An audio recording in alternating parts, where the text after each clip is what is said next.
the scene. He's got the voice that's mean, asking those questions that you never seen. He's got that fire, burning bright and clean. Andrew Keen making waves, break the routine on the Keen on show. He brings the heat, asking the minds, digging deep till they bleed. No sugar-coated truths, no lies to deceive. Andrew Keen, the master of the interview beat. He's got the knowledge, he's got the flair, challenging ideas with a fearless stare. With every question, he's uncovering what's there. Andrew Keen, a truth seeker, he's aware. Hello, everybody. 16 months is a long time in technology, especially in Silicon Valley. It's like a couple of centuries.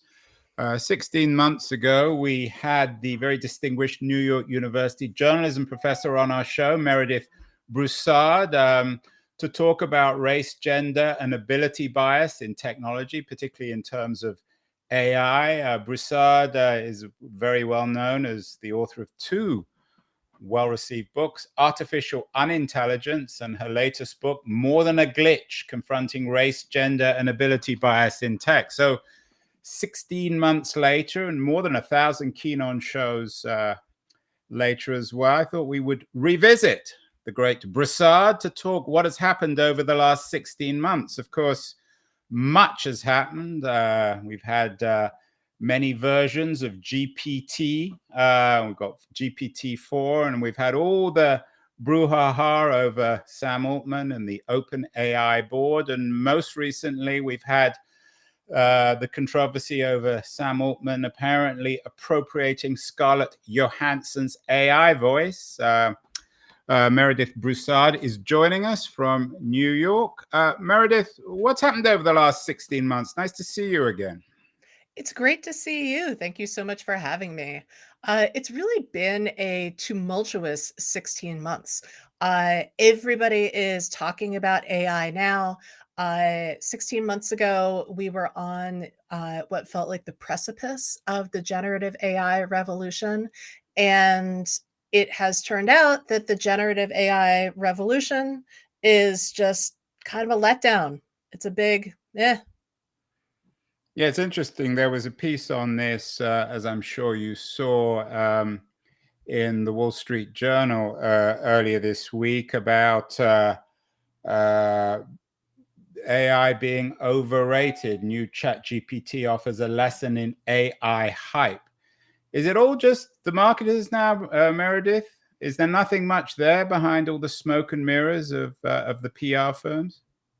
Well, one of the things that I noticed when I first started hearing about this generation of AI is I noticed that it was structurally similar to every other tech bubble that we've had. So the way the narrative goes is there's a new technology and there's some kind of white wonderkind who's behind it.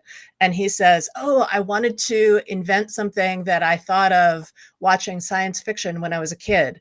And this is it. And there's all this potential. And then, journalists get really excited. They're like, ooh, it's so much potential. And then the thing either doesn't work or doesn't work as expected. And then everybody's hopes get dashed again. So, whenever you hear that cycle repeating itself, it's really important to be cautious. AI is just math. It's very complicated, beautiful math. And math is really wonderful, but it is not the solution for absolutely everything in the world. So it seems as if there are two kinds of critiques of developments in AI. The one you just offered, where a lot of it's hype, and then the one which suggests that it's undermining our humanity, our freedom, our ability to create, and of course, challenging many stereotypes when it comes to gender and sexuality and race. Can one simultaneously develop both critiques of AI? I mean, I certainly think so. I think More Than a Glitch really dives into the various critiques of artificial intelligence. I think it's really important to start with what AI is and isn't, to have a really kind of comprehensive reality-based understanding of what's going on when we say AI. Then we need to look at the specific AI system that we're looking at, and we need to look at the context in which it's deployed. So facial recognition, for example, a kind of AI, is, to my mind, pretty harmless when it's used to unlock your phone. Because for me, it doesn't work half the time. It's not really a big deal. I just put in my passcode and I go on with my day. But then facial recognition used by police on real-time video surveillance feeds is much more harmful, right? That's a much worse context in which to use facial recognition, because facial recognition is worse at recognizing people with dark skin than people with light skin. It's better at recognizing men than women. Trans and non-binary folks are generally not recognized well at all. And so more people are going to get caught up inappropriately in the criminal justice system if police are using facial recognition. And so I would argue that that's a context where we should not be using AI at all. You mentioned these cycles where some young, and you mentioned, I think, white entrepreneur gets idealized by the press. Altman, in this sense, Sam Altman, the CEO, or once the CEO, then got thrown out, now he's back, the CEO of OpenAI is the perfect example. Is there anything different from Altman, from a Zuckerberg in the past, or even a Bill Gates or a Steve Jobs? I mean, to me, they seem kind of structurally similar. I don't know any of them personally. But Altman has been, over the last 16 months since we've last talked, a figure of great controversy. The toxic culture claims resulted in him being pushed out. Is there something, I mean, he's a guy running a company worth many billions of dollars who seems to have some degree of control over our fate collectively. Should we be particularly concerned about some of the stories that have been coming out? There was one headline a few weeks ago suggesting that the fog around his ouster last year is beginning to clear. I'm not sure if you're following this story very carefully, but should we be concerned about all these boardroom shenanigans at OpenAI? I mean, we absolutely should be concerned. Silicon Valley has had a very long-standing diversity problem. There are all kinds of harassment problems in Silicon Valley, and it's like, absolutely, yes, we should be concerned about working conditions in the companies that are making the technologies that we depend on. This is not new, right? Silicon Valley has had these problems for a really long time. We can trace it back to toxic cultures inside math, physics, and computer science departments in academia. We can trace it back to women, people of color being excluded for years from elite mathematical circles. It's really nothing new. It is extremely important, and it is also nothing new. So one of the things that I do is algorithmic accountability reporting. So one of the traditional functions of the press has been to hold power accountable. And in a world where algorithms are increasingly being used to make decisions on our behalf, that accountability function has to transfer onto algorithms and their makers. So one of the core things we do in accountability reporting is we look at what people say, and then we look at what they do, right? And so if you are doing something that is different than what you are saying, well, there's likely a problem. So we can do this with tech firms. We can hold them accountable. We can say, all right, what kind of claims is OpenAI or Microsoft or Google or what have you making about their AI? And then how is that AI actually performing? So if you look at a recent investigation by Proof News, Julia Angwin's new investigative outfit, you can see that the big tech companies have made claims about generative AI and election information. They've pledged to put in guardrails so that generative AI will not spread misinformation about election-related topics. They've promised to actually send people to legitimate websites instead of generating wrong material, because generative AI generates stuff that's wrong all the time. And so Proof looked at these claims that the tech companies were making, and they said, all right, how are they measuring up?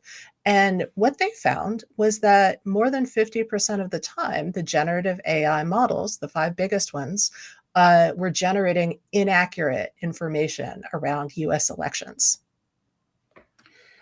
Julia Angwin is an old friend. She's been on the show several times. You also, on your X page, you retweeted or re-X'd AI's gender disparity. Female researchers are vastly outnumbered at leading tech companies, especially OpenAI. OpenAI is bottom of a rather dismal league table. Microsoft, Amazon, Apple, Google, Meta, OpenAI. If this gender disparity gets addressed or got addressed, Meredith, would it change anything? Or are there still the structural problems there, whoever's doing the coding?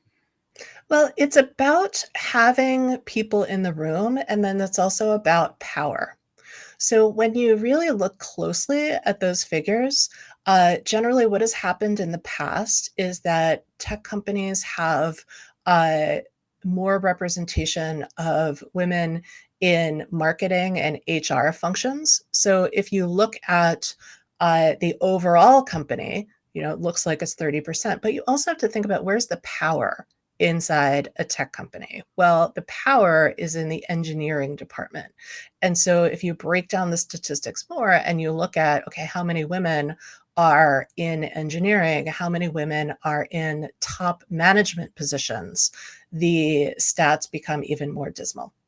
So we need more diversity in the room where important decisions are being made. And we need those people to be empowered. We need everybody to listen because, if you're just the token minority in the room and nobody is taking you seriously, then your voice is not going to be heard. Meredith, you've raised the alarm on this, and this has been known for many years. Why hasn't much changed, or has much changed? The numbers are dismal. OpenAI bottom of the league table at 18%. Has anything changed? Has anything improved over the last 5 years? Are there more female AI researchers or coders now in the business? If big tech really wanted to move the needle on diversity, it would. We know how to create a more diverse workforce. We know how to fix leaky pipeline issues. We know that women start getting messages as early as 3rd grade saying that boys are better at math and science, and girls should stick to reading and what have you. And I mean, these messages are dangerous. They have a really big impact. And when you hear them over and over and over again over the course of your life, it makes a difference. I mean, this is why we have concepts like the glass ceiling and the glass cliff, and these problems have not been eliminated. They should be, but they have not been. I mean, if I'm a big tech CEO listening to this, I'm thinking to myself, well, maybe the problem is at places like NYU where you teach. I mean, they only get the kids coming out of the NYUs and the MITs and the Stanfords. So do institutions, top universities producing the kind of graduates who end up at Google or OpenAI, are they doing a good job? Is the problem there as well? I mean, the problem is systemic, right? We really want to take huge social problems and point fingers and say, okay, this is the explanation. But the thing is, it's a really big and complicated problem, and we can't code our way out of it. One of the things you do when you are solving problems with code is you get very reductivist, right? You say, okay, I'm going to take this difficult thing. I'm going to identify the specific pain points, and then I'm going to write code against those pain points. And that's going to be my intervention, which is a totally legitimate and useful way to write code in order to solve a particular problem. It's just that social problems like racism, sexism, ableism, these are such long-standing and centuries-old problems that we can't eliminate them just by narrowing it down to a couple of pain points and then write a code against it, right? It took us centuries to get into this pickle, and it's going to take a pretty long time, as well as some robust effort by every member of society in order to get out of the pickle. Yeah, I like how you put it, getting into the pickle. Were we ever out of the pickle? I mean, you say it took centuries to get into it. Was there a moment in history where the pickle, as you put it, didn't exist? I mean, we have never lived in a perfect world, to the best of my knowledge. And this is one of the issues with AI, right? So when we think about how we build an AI system or a machine learning system, we build it the same way every time. We take a whole bunch of data and we dump it into the computer and we say, computer, make a model. The computer makes a model. And the model shows the mathematical patterns in the data. And then you can use that model to do all kinds of cool stuff. You can make decisions, you can make predictions, you can generate new text or images or audio, right? And that is how every AI system works, in essence. Now, the reason that the AI systems make some boneheaded decisions is that the data that is being used to train the system is often biased. It contains all of the pre-existing bias of the real world. And so, yes, if we did have a perfect world, we could take data from that perfect world and render it in a mathematical model and then use it to reproduce that perfection. But we do not yet live in a perfect world. We're trying to make it better. We are all doing our best, but it is not yet perfect. We did a show a few days ago with my friend Keith Teare, the author of the That Was the Week newsletter. He called for more utopian thinking in technology in Silicon Valley. He himself is an investor and a VC. Do you agree with him? Should we be unambiguously utopian? Should we be aiming for the stars, thinking about creating a perfect world through this new technology? I think that the idea of utopian thinking is delightful and inspiring, and also deeply flawed. There's a kind of utopian thinking that is pretty common in the tech world that traces back to the new communitarians of the 1960s.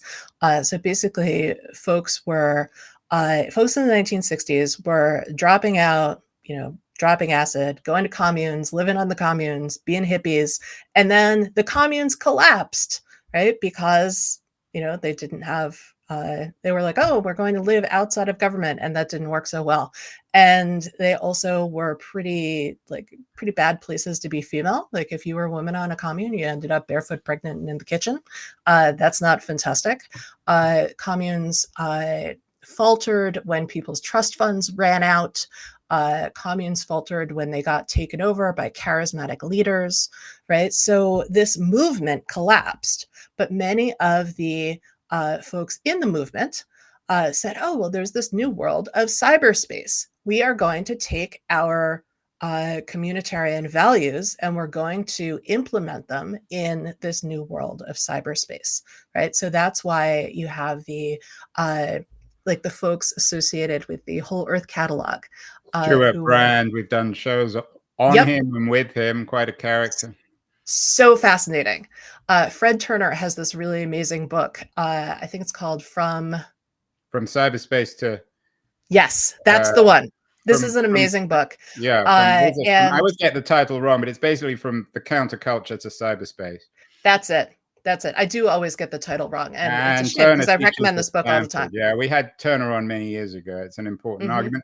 So Meredith, if that model's wrong, if we don't want to go the Stuart Brand counterculture route, the kind of new techno left of the 60s, are there political models that technologists should want to emulate in terms of getting closer to a perfect society?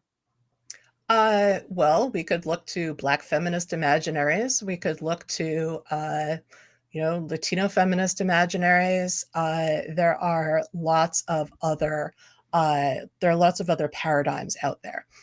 One of the things that I think is really interesting about this whole issue is that when you are writing an algorithm, Cathy O'Neil has said that algorithms are opinions embedded in code. right? So when you are writing a computer program, you do have to decide, okay, what is the one way that I want this computer program to operate?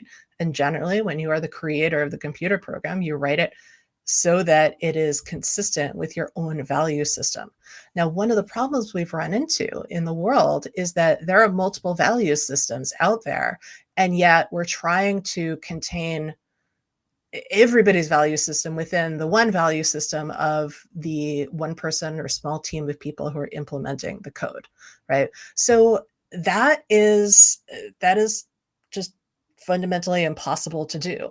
So I am enthusiastic about a world where there is room for, 60s inspired utopian thinking. I am excited about a world where there is an Afrofuturist imaginary. I am excited about a world where we, think about indigenous data and indigenous practices and respect those inside the digital world, which is not something that's happening now. And so the world contains multitudes. Right? There are many, many possible ways to be. And yet when you're writing a computer program, it's really about there being one way to be. And so that's where we run into problems. You quote Kathy O'Neill, another very influential figure in this, who perhaps is suggesting, I'm interpreting your quote from her, and that all technology is really ideology. Should big tech companies be open about that? Should they acknowledge that what they claim is objective or scientific actually represents their values? Jay Rosen, one of your colleagues at NYU, suggests that about journalism. Is journalism in that sense any different from OpenAI or Microsoft? New York Times, Wall Street Journal, Washington Post, they're all relatively open about how they think about the world. They're not ashamed to recognize that they are themselves vehicles of ideology. Should tech companies do the same thing? Well, one of the ideas I read about a lot is the thing I call techno-chauvinism, the idea that technological solutions are superior to others. And what I would argue instead is that we should use the right tool for the task. Sometimes the right tool for the task is a computer, and sometimes it's something simple like a book in the hands of a child sitting on a parent's lap. Right? One is not inherently better than the other. And so techno-chauvinism also comes along with this idea that if you use math, right, if you use technology to solve a problem, then it is somehow more objective, more unbiased, more fair, more divorced from the messiness of humanity. And this is not at all true. However, there's a certain prestige to that kind of thinking inside the math world, which then the computer science world inherited, and then big tech, as an offshoot of elite computer science, then also inherited, right? So there's status associated with using technology somehow. We really need to push back on that because technology is pretty mundane nowadays.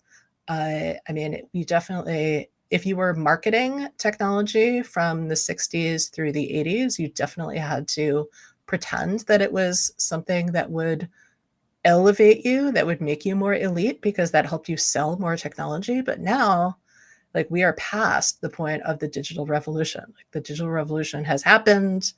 Digital stuff is completely ordinary now. And we need to be more realistic about it. So you wouldn't agree with the conservative critique, the Trumpist critique of big tech, that it's a vehicle for coastal elites, coastal liberals? As far as I know, everybody uses the same digital technology. We're speaking with Meredith Broussard, one of technology's great thinkers. Catching up with her. She was on the show 14 months ago. A lot's happened in the last 14 months. And I want to thank our friends at Liberties for bringing us great guests like Meredith Broussard. Liberties is a quarterly of culture and politics. It's going to run a short feature on Liberties. And I want to come back in our second half of the show and talk to Meredith about what she's been up to in the last 14 months. So don't go away, anyone. We'll be back in not 14 months, 14 seconds with Meredith Broussard. The noise, there is nuance, insight. Liberties is not just a journal of ideas. It's a meteor of intelligent substance. It's the place to be for engaged citizens. Politics, opinion, substance. Liberties is a triumph for freedom of thought. A quarterly of urgency, of cultural exploration, of intellectual delight, of immaculate prose. It's invaluable. Subscribe now or find Liberties at your favorite bookseller. And you can subscribe to Liberties at libertiesjournal.com. We're speaking with Meredith Broussard. Meredith was on the show 14 months ago, back in March of 2023. Much has happened in the last 14 months, Meredith. And you yourself personally have written about some of the stuff that's been happening to you. You were screened by AI. You've written about this. Tell us about this experience. Well, thank you for asking about that. So one of the chapters in More Than a Glitch is about my breast cancer experience. So I was diagnosed with breast cancer shortly before the pandemic started. And my way of coping with terrible news is over-researching. So I read absolutely everything I could get my hands on, and I also read all of the details in my electronic medical record, like even the parts that they never expect you to poke around in. And I found this note in my chart that said, this mammogram has been read by Dr. So-and-so and also by an AI. And because I'm an AI researcher, I thought, wait, who wrote the AI? What did the AI find? What kind of bias is embedded in this AI? And then because I had cancer, I kind of forgot about this thing and, went on to other stuff. And then, so I'm very grateful to all of the medical professionals who helped me get better. And then once I was a little bit better, I started researching AI. And what I decided to do was I decided to do an experiment, a replication experiment with an N of 1, where I would take my own scans and run them through an open source AI in order to write about the state of the art in AI-based breast cancer detection. Because cancer detection is one of the applications of AI, one of the potential applications of AI that you hear about a lot. And obviously, I am totally on board with anything that helps with early detection, that helps more people get diagnosed, get treated, and anything that saves lives. And so from reading the mainstream media, I had gathered the impression that that cancer diagnostic, that AI that diagnosed breast cancer and other kinds of cancer was right around the corner. And then I actually looked at the dates and I realized that people have been saying, oh yeah, it's right around the corner for a really long time. And so I did the thing that I often do. I really examined closely the claims that were being made by tech companies, by journalists writing about what the tech company said. And I discovered that while we have made lots and lots of amazing progress in AI-based cancer detection, we are not yet at the point where anybody should expect that AI is going to replace doctors. I would also say that as somebody who has been diagnosed with cancer, I do not at all want that imagined future where you would, get a mammogram and then the AI would read it and say, yes, you have cancer. No, you don't have cancer. I want an actual human being to talk to in that crisis moment. That's one of the things that gets omitted from these kind of fully tech-enabled visions of the future. When we are in crisis, we want other human beings. We want to be cared for and cared about. You teach, Meredith, at NYU, so you spent a lot of time around younger people. You had an interesting Wall Street Journal piece a few months ago about how AI fake news, nudes are now a frightening reality for teens over the last 14 months.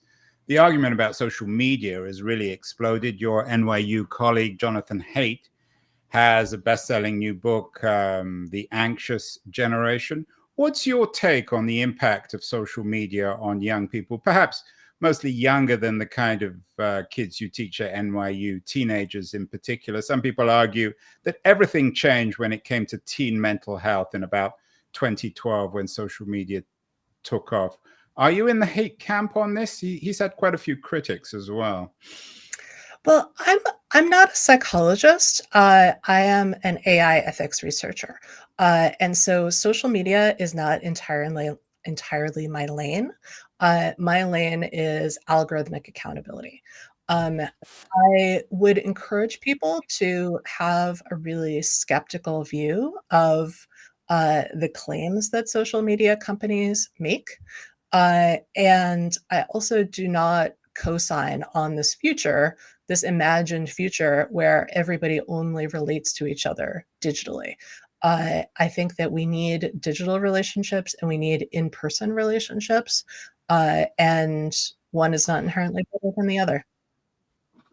Meredith, I hope we can make this more frequent. It won't be another 14 months till I see you again on the show. But Hope so. if it is, if you do come on the show again, I hope maybe we'll do a live event at some point in the Bay Area. But if you do come on the show, say in a year or 14 or 15 months, sometime in 2025, there's a huge debate now about the regulation, particularly of AI and of companies like OpenAI and Google. What would you like to see done in the next year or two when it comes to regulation and addressing some of the problems of AI? You've suggested earlier that some of the stuff's hype, but some of it's for real. What needs to happen that's doable, that isn't utopian in the near future? Well, I mean, my utopian vision definitely has to do with me being put in charge of everything, so I can write all of the rules. I can't help you with that, Meredith. If I could, I'd put you in charge, but unfortunately, I don't think so. Barring that, what I would like to see is I would like to see tech companies obeying our existing laws.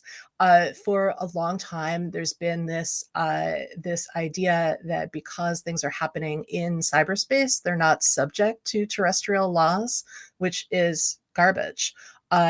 And unfortunately, software developers do not know enough about the laws in the domains for which they're developing. And that has led to all kinds of problems. So I think we've made great strides forward with the White House's executive order on AI. I think we are going to see more regulation being put into place in the next couple of years.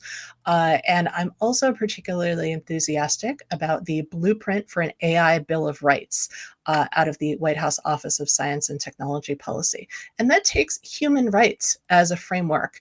And the big idea there is that the same human rights that you enjoy in the world should be implemented inside social media systems, algorithmic systems, AI systems, which does not sound very radical. You know, the idea is let's follow the same rules in the digital world that we do in the real world. But as I said, that has not actually been the case for a really long time. And so to many in the big tech world, it feels really radical. But that's what I'd like to see. I'd like to see tech companies obeying the law. Not a lot to ask. And finally, let's end where we began with Sam Altman and the story about OpenAI's supposed appropriation of Scarlett Johansson's voice. There are going to be a lot of court cases over the next few months. New York Times is suing OpenAI. How important are these cases in terms of these AI companies supposedly stealing images and ideas and videos and photographs from the creative community? How hopeful are you that the law courts will impose some sort of controls over seemingly out of control companies like OpenAI, who seem to just make their own rules as they go along? Well, I'm pretty angry about OpenAI's use of copyrighted material to train its AI models. My previous book, Artificial Unintelligence: How Computers Misunderstand the World, was taken by OpenAI and used to train its models without my permission, without compensation. So I'm pretty mad about that. in terms of the Scarlett Johansson issue, have we seen yet the actual name of the person that OpenAI claims was the actor who voiced the? Yeah, I've read stories that this person was described, but I don't know if we've got the name yet. It might come out by the time this interview is broadcast. I mean, I think we need the name. We need to see this person. And we need to make sure it's not a deepfake, because OpenAI does have this technology where you can feed in examples of somebody's voice, and then it makes a synthetic voice that sounds just like it. And we know that OpenAI has done stuff like they developed their Whisper technology in order to scrape YouTube videos and transcribe them, and so they could use them in training their models. So I would really like to see this actual human being who they claim has a voice like Scarlett Johansson's, because they do own some voice deepfake technology. So that's what I'd like to see. And the other thing I'll say about the copyright issues is that copyright is about human creations, right? It's about making new creative works based on human creative works. And what generative AI is doing is it's not humans creating new creative works, it's machines creating new things. And so one of the things that I think we could be doing is we could be looking at it using a factory model and a mineral rights model as opposed to a copyright model, right? So if generative AI is like a machine, we have a precedent for this. Factories take raw materials and transform them using machines into other products. And we do that using, say, minerals that we've mined out of the earth. So what if we think, all right, the generative AI companies are strip mining the internet? What if we use a mineral rights framework and pay creators for the raw material that the generative AI companies are stripping out of our collective information environment? Can I step on the scene?